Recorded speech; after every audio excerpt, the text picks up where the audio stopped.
The mattress measures 75 inches in length, 31 inches width, and 4 inches thick. I wanted a folding mattress because I can easily remove it from the car camper and use it in a tent. I slide the mattress into a zippered sheet so I can wash the sheet regularly. I love this mattress as after months of continuous use, it has not lost its firmness or comfort.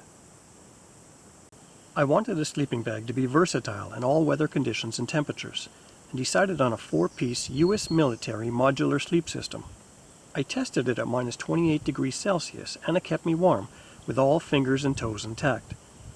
The green bag is for warm summer weather. The black and green bags combined for spring and fall.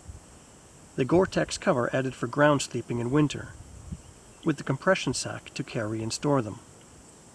The bags fit into one another with snaps to hold them in place. They measure about 36 inches at the shoulder, 24 inches at the foot. With a 4-inch thick mattress, I lose ceiling space, but 95% of my time in the camper I am reclining or lying down, not sitting up straight.